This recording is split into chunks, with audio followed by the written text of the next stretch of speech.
평생 하고 싶은 일을 못 찾는 사람들한테는 공통점이 하나 있습니다. 바로 이 말을 달고 산다는 거죠. 아직도 내가 진짜 하고 싶은 일이 뭔지 모르겠어요. 그런데 이 말을 제대로 해석하면 전혀 다른 뜻이거든요. 나는 실패가 너무 무서워서 아무것도 못하겠어요. 이게 진짜 속뜻입니다. 우리는 하고 싶은 일을 찾는다고 착각하지만 사실은 틀릴까봐, 망할까봐, 후회할까봐 그냥 가만히 있는 겁니다. 그렇게 머릿속에서 끝없이 시뮬레이션만 돌리죠. 이 길은 망할 것 같고 저 길은 뒤처질 것 같고 차라리 아무것도 안 하면 안전할 것 같거든요. 하지만 하고 싶은 일은 생각으로 찾는 게 아닙니다. 오늘은 왜 당신이 10년째 제자리인지, 그리고 어떻게 하고 싶은 일을 정확히 찾을 수 있는지를 알려드리겠습니다. 하고 싶은 일을 찾는 사람들이 가장 크게 착각하는 게 있어요. 어딘가에 나한테 완벽하게 딱 맞는 정답이 하나 있을 거라고 믿는 겁니다. 하면 항상 즐겁고 후회도 없고 남들보다 잘 되고 평생 흔들리지 않을 것 같은 일 말이에요. 하지만 현실에는 그런 선택은 거의 없습니다. 대부분의 일은 처음엔 다 비슷해 보이다가 시간이 지나면서 차이가 나기 시작하거든요. 그래서 질문을 바꿔야 해요. 뭘 하면 행복할까가 아니라 어떤 선택을 하면 나중에 덜 후회할까를 물어봐야 합니다. 하고 싶은 일이란 처음의 설렘이 아니라 시간이 지나고 남는 감정으로 구분됩니다. 여기서 중요한 개념이 하나 있어요. 바로 잔여 감정입니다. 어떤 일을 하고 나면 그 순간의 기분 말고도 며칠, 몇 주 동안 계속 남는 감정이 있거든요. 어떤 선택은 끝나고 나서도 계속 찝찝함이 남고 어떤 선택은 힘들었는데도 시간이 지나면 이상하게 납득이 돼요. 이 차이가 정말 중요합니다. 하고 싶은 일은 할 때 항상 즐거운 일이 아닐 수도 있어요. 하지만 나중에 돌아봤을 때 스스로를 싫어하게 만들지는 않거든요. 오히려 당장은 편하고 안전했던 선택이 시간이 지나면서 내가 나를 속인 것 같다는 감정을 남기기도 합니다.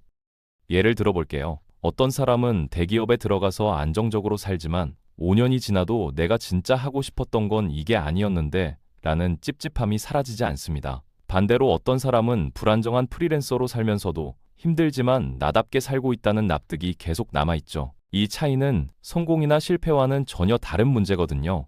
객관적으로 성공했어도 남는 감정이 나쁘면 후회로 남고 객관적으로 실패했어도 남는 감정이 좋으면 성장으로 기억됩니다. 그래서 하고 싶은 일을 찾을 때는 이 일이 성공할까 보다 이 선택이 나한테 어떤 감정을 남길까를 먼저 물어봐야 해요. 당신이 과거에 했던 선택들을 한번 돌아보세요. 어떤 선택은 결과가 좋았어도 여전히 찝찝하고 어떤 선택은 결과가 안 좋았어도 후회가 없을 겁니다. 그렇다면 하고 싶은 일은 어떻게 찾을까요? 뭔가를 더하는 게 아니라 빼는 거예요. 여기서 생각을 완전히 바꿔야 합니다. 하고 싶은 일은 새로운 걸 찾는 게 아니라 나중에 확실히 후회할 선택들을 하나씩 지워가다 보면 남는 겁니다. 그래서 이 질문이 중요해요. 이 선택을 3년 뒤에 돌아봤을 때 나는 어떤 후회를 할까? 이 질문은 생각보다 정확합니다. 사람은 미래를 정확히 예측하지는 못해도 자신이 어떤 이유로 자주 후회해왔는지는 꽤 잘 알거든요. 나는 늘 안 해본 것을 후회하는 타입인지 아니면 괜히 했다를 더 자주 후회하는 타입인지 남들 시선을 따른 선택을 혹여하는지 혼자 결정한 선택을 후회하는지 말이에요. 이 패턴을 보면 피해야 할 길이 먼저 보입니다.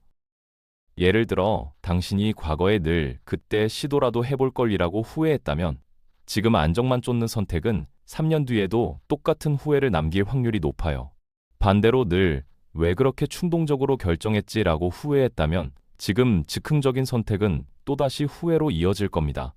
이렇게 자신의 후회 패턴을 알면 최소한 같은 실수는 반복하지 않을 수 있거든요. 그럼 이제 구체적인 방법으로 정리해 볼게요. 이건 꿈을 찾는 방법이 아니라 후회 확률을 줄이는 방법입니다. 첫 번째로 과거 후회 목록을 만들어 보세요. 종이 한 장에 이렇게 적는 거예요. 인생에서 가장 오래 남아있는 후회 5가지. 시간이 지나도 그래도 그건 해볼 거리라고 느끼는 것. 반대로 그때 왜 굳이 그랬지라고 느끼는 선택들이죠. 여기서 중요한 건 성공이나 실패가 아닙니다. 감정이 얼마나 오래 남았는지예요. 어떤 사람은 20대에 안정적인 직장을 포기하고 창업했다가 실패한 경험을 10년이 지나도 그래도 해봐서 다행이야 라고 느끼고 어떤 사람은 20대 내내 안정만 쫓다가 30대가 되어서 왜 나는 한 번도 도전해보지 않았을까라고 후회합니다. 이 차이는 결과가 아니라 선택의 방향에서 나오거든요. 당신의 후회 목록을 보면 당신이 어떤 방향으로 선택했을 때 덜 후회하는지가 보입니다. 두 번째 단계는 후회의 공통 원인을 뽑는 겁니다. 후회들을 가만히 보면 항상 비슷한 이유로 묶이거든요. 예를 들면 이런 거예요. 남들 기준에 맞추느라 내 마음을 무시한 선택, 안정만 보고 나를 소모시킨 선택, 반대로 너무 즉흥적으로 던져버린 선택 같은 것들이죠. 이걸 정리하면 당신만의 후회 회피 기준이 나옵니다. 이 기준은 하고 싶은 일을 알려주지는 않지만 절대 가면 안 되는 방향을 아주 정확하게 알려주죠. 예를 들어 당신의 후회 패턴이 주로 남의 시선을 따라간 선택에서 나왔다면 앞으로의 선택 기준은 명확해집니다. 이 선택이 남들 눈에 어떻게 보일까 보다 이 선택이 나한테 어떤 감정을 남길까를 먼저 물어야 하는 거예요. 이렇게 후회 회피 기준이 생기면 최소한 확실히 후회할 길은 피할 수 있습니다. 세 번째 단계는 완벽한 선택 대신 덜 후회할 선택을 고르는 겁니다.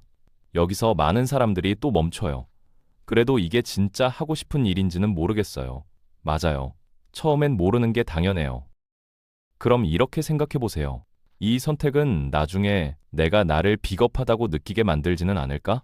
이 질문에 아니라고 답할 수 있다면 그 선택은 적어도 당신을 망가뜨리는 방향은 아니에요. 완벽하지 않아도 괜찮습니다. 중요한 건 이 선택이 나를 존중하는 방향인가 하는 거거든요. 하고 싶은 일은 이런 선택을 여러 번 통과하면서 뒤늦게 이름이 붙는 경우가 훨씬 많습니다. 처음엔 그냥 이건 안 하면 후회할 것 같아 라는 이유로 시작했는데 몇 년 뒤에 돌아보니까 그게 내 길이었다는 걸 깨닫는 거예요. 예를 들어 어떤 사람은 회사를 다니면서도 주말마다 글을 썼어요. 처음엔 작가가 되려고 쓴 게 아니라 안 쓰면 답답해서 못 견디겠다는 이유로 썼죠.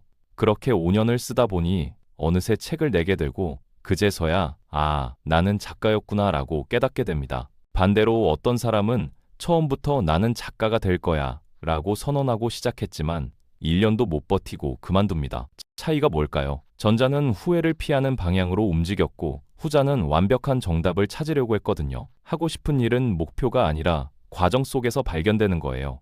지금 하는 일이 하고 싶은 일이 아니면 의미 없지 않나요? 아니요. 의미는 직업명이 아니라 내가 어떤 기준으로 선택하고 있느냐에서 생기거든요. 지금의 일이 내 기준을 더 흐리게 만드는지 아니면 나를 조금이라도 존중하게 만드는지 이 차이가 중요합니다. 예를 들어 당신이 지금 카페 알바를 하고 있다고 해볼게요. 이 일이 꿈은 아니지만 이 일을 하면서 나는 사람들과 대화하는 게 생각보다 편하네 라는 걸 발견했다면 그건 의미 있는 시간입니다. 반대로 이 일을 하면서 나는 매일 나를 속이고 있어 라는 감정만 쌓인다면 그건 지금 당장 바꿔야 할 신호예요. 하고 싶은 일은 처음부터 확신을 주는 경우보다 선택할 때마다 스스로를 배신하지 않았다는 감각을 통해 서서히 드러나는 경우가 더 많아요. 그래서 지금 중요한 건 완벽한 직업을 찾는 게 아니라 나를 존중하는 선택을 반복하는 겁니다. 그렇게 선택을 쌓다 보면 어느 순간 이게 내 길이었구나 라는 순간이 와요. 그때가 되어서야 하고 싶은 일에 이름이 붙는 거거든요. 정리해 볼게요. 하고 싶은 일을 못 찾는 이유는 의지가 약해서도 재능이 없어서도 아닙니다. 대부분은 질문 자체가 너무 이상적이기 때문이에요.